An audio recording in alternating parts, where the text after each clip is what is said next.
बुलेटिनची सुरुवात अर्थातच बीडमधल्या बातमीनं। बीडच्या मस्साजोगचे सरपंच संतोष देशमुख यांच्या हत्या प्रकरणातली एक मोठी अपडेट।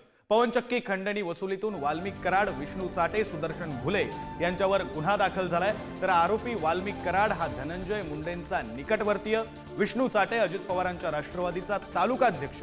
आवादा ग्रीन एनर्जी पवन ऊर्जा कंपनीकडे 2 कोटींची खंडणी मागितल्याप्रकरणी गुन्हा दाखल करण्यात आलाय।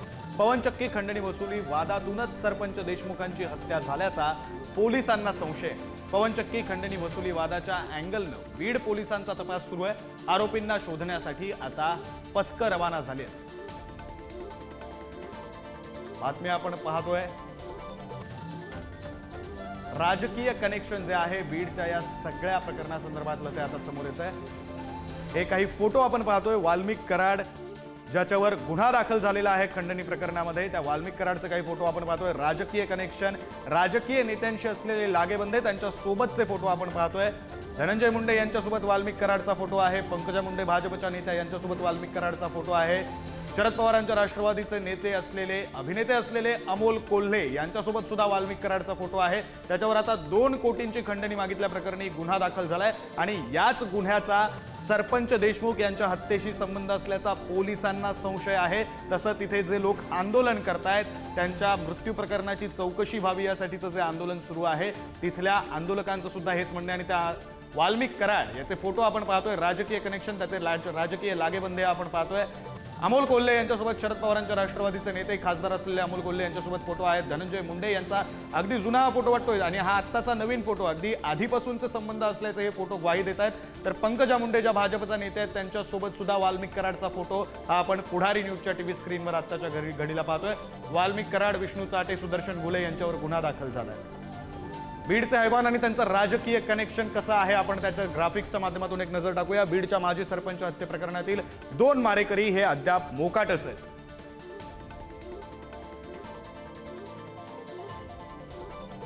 पवनचक्की खंडणी प्रकरणात वाल्मिक कराड आरोपी आहे।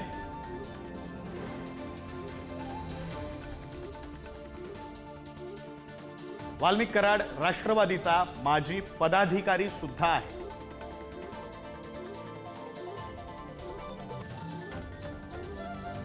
वाल्मिक कराड परळीचा माजी नगराध्यक्ष होता।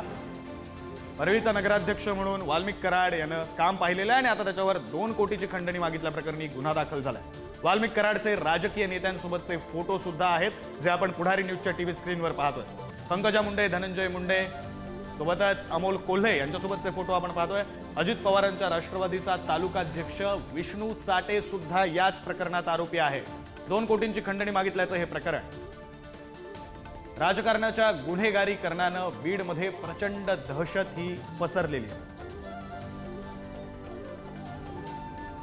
आपले प्रतिनिधी उदय नागरगोजे आपल्यासोबत आहेत, अधिकचा तपशील त्यांच्याकडून घेऊया। उदय, खरं तर हे कनेक्शन नेमकं कसं आहे, राजकीय लागेबंधे कसे आहेत, माजी पदाधिकारी आहेत, त्यांचे फोटो सुद्धा आपण पाहिलेले आहेत। बीडमध्ये खरंच राजकीय कनेक्शन आहे म्हणून हे गुन्हेगारीचं उदात्तीकरण होताना पाहायला मिळतंय। बीडवासियांचं काय म्हणणं आहे या संदर्भात? भीतीचं वातावरण असतं का बीडमध्ये कायमच?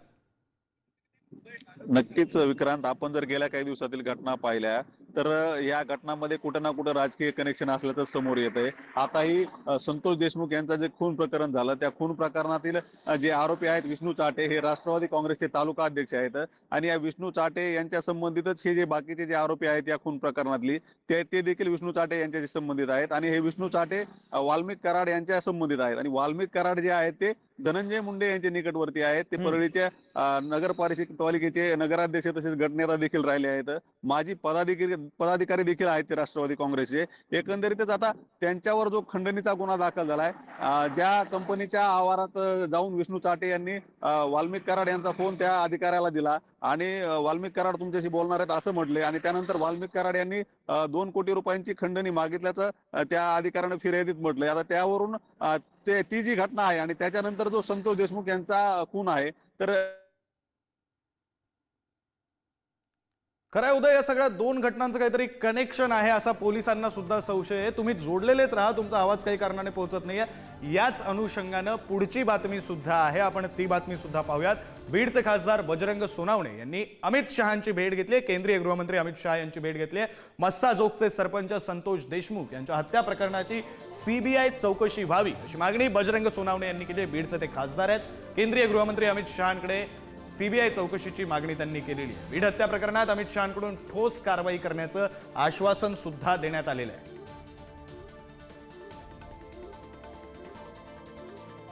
तर या हत्या प्रकरणासंदर्भात जे आंदोलन करतायत त्यापैकी एक आंदोलक असलेले बबलू देशमुख आपल्यासोबत फोन लाईनवरून जोडले गेलेले आहेत। आपण त्यांच्याकडे जाऊया। बबलूजी, खरं तर या दोन वेगवेगळ्या घटना आहेत। एक म्हणजे देशमुख सरपंच यांचा खून झालाय, दुसरीकडे खंडणी प्रकरणात गुन्हे दाखल झालेत। या खंडणी प्रकरणाचा आणि या खून प्रकरणाचा नेमका संबंध काय आहे? खंडणी प्रकरणाचा आणि खून प्रकरणाचा यामध्ये काही संबंध नाहीये। फक्त ज्या दिवशी संतोष देशमुखचा खून झाला त्याच्या अगोदर 4 दिवसापूर्वी जे वरील आरोपी सुदर्शन गुले म्हणून तो त्या पवन चक्कीच्या त्या गोडाऊनच्या ऑफिसला इथं आला होता। बर। आणि त्या गोडाऊन ऑफिसला आमच्या इथले पहारेकरी म्हणून एक 7-8 मुलांना तिथं काम करतात। तर त्यापैकी एक अशोक सोनवणे नावाच्या मुलाने त्यांना एवढं सांगितलं किंवा तुम्ही मध्ये संबंधित अधिकाऱ्यांना फोन करा आणि त्यांनी जर तुम्हाला आतमध्ये सोडा म्हणले तर आम्ही तुम्हाला आतमध्ये सोडतो। पण त्याच्यावर त्यानं त्या पोरांना शिवीगाळ करून गाडी आतमध्ये घातली। गाडी आतमध्ये घातल्यानंतर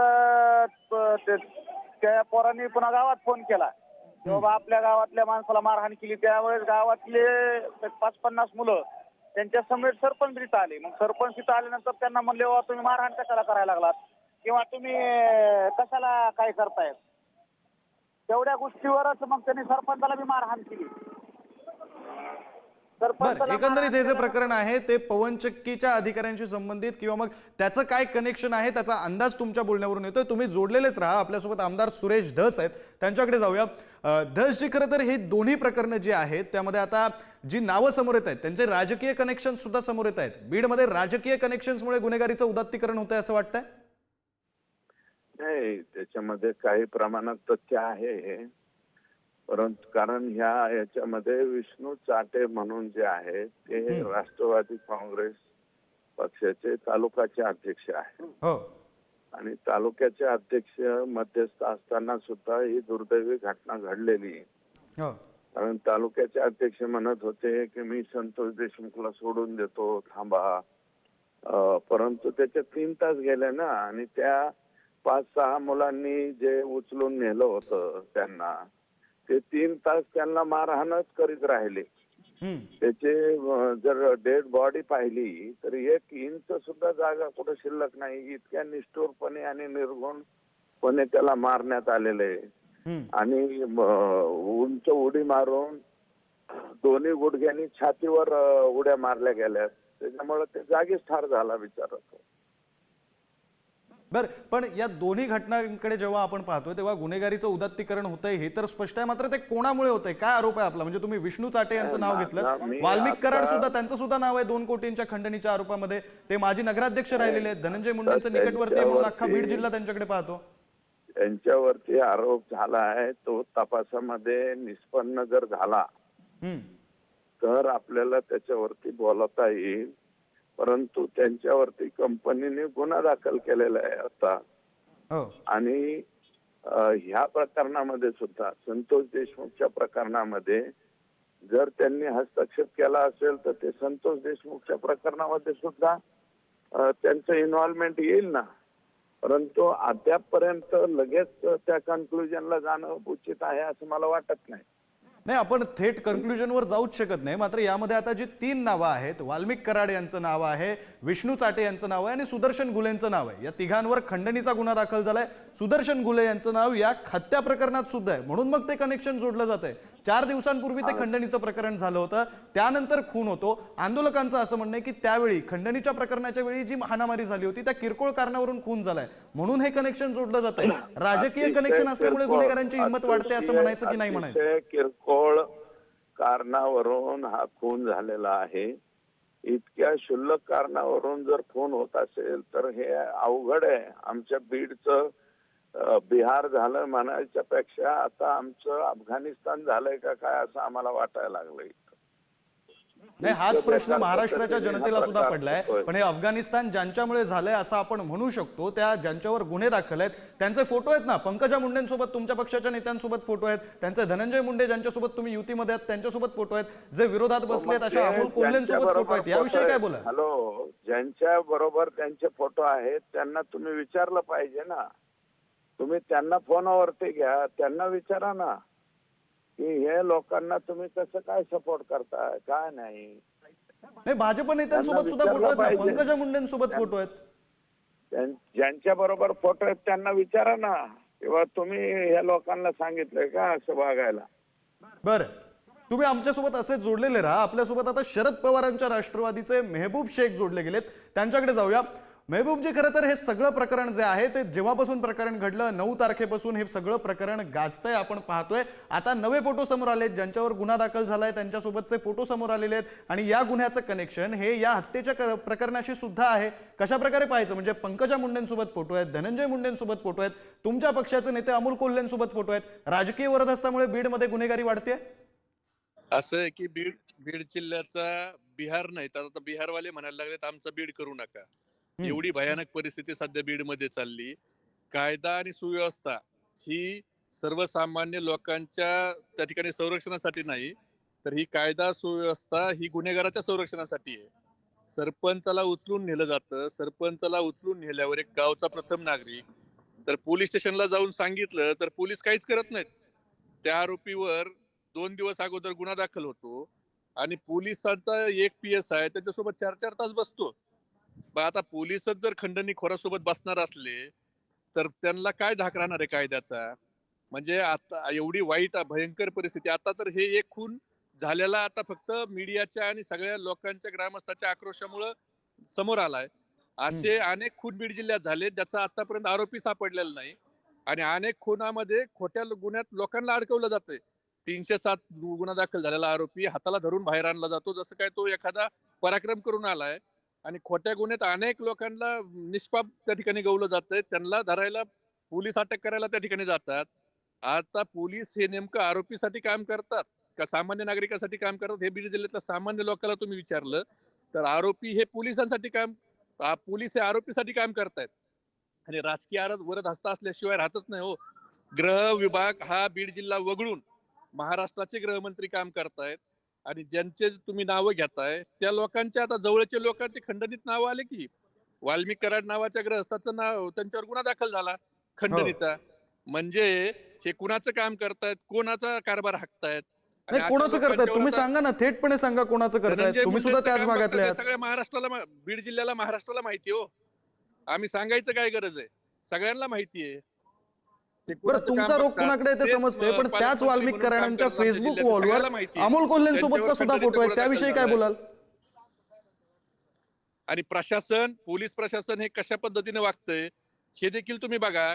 खोट्या केसेस दाखल होतात पण आता माणूस मेलाय, गुन्हा दाखल करायला तुम्हाला 13 तास तुमचा रोख कुणाकडे आहे ते समजतंय, मात्र त्याच वाल्मिक कराड यांच्या फेसबुक वॉलवर अमोल कोल्हेंसोबत सुद्धा फोटो आहे जे तुमच्या पक्षाचे खासदार आहेत, नेते आहेत. मी काय म्हणतो, अमोल कोल्हेंचा जर संबंध असला आणि अमोल कोल्हेंचं त्यांचं कॉल रेकॉर्ड चेक करा. आता तुमचं सरकार आहे ना, आमच्या खासदारांनी सीबीआयची मागणी केली, तुमचं सरकार आहे, तुम्ही या साईटीची मागणी करा, सीबीआयची मागणी करा. अमोल कोल्हेंचा जर त्यांना सपोर्ट असला तर अमोल कोल्हेंना पण अटक करा ना, काढा ना कॉल रेकॉर्ड सगळ्यांचे. काय घाबरताय? आम्ही कुठं म्हणलो? अमोल कोल्हेंचे कॉल रेकॉर्ड करा. अमोल कोल्हेंचं त्या लोकांचं काही संभाषण आहे का बघा. व्हॉट्सअप कॉल काढा, फेसटाईम कॉल काढा. अमोल कोल्हेंची त्यांची कधी भेट आहे का ते बघा. बरं, धन्यवाद मेहबूब भाई, तुम्ही पुढारी न्यूजची सविस्तर बातचीत केली त्यासाठी. बातमी आपण पाहतोय बीडमधून. बीडचं बिहार झालंय का असा प्रश्न विचारायला आता स्कोप नाहीये. मेहबूब शेख यांनी थेट म्हटलंय की बिहारचं बीड होऊ नये असं बिहारमधले नागरिक म्हणत असतात आणि या सगळ्याच्या पाठीमागे जे आरोपी आहेत, ज्यांच्यावर गुन्हे दाखल आहेत, त्यांचे राजकीय कनेक्शन समोर आलेले आहेत.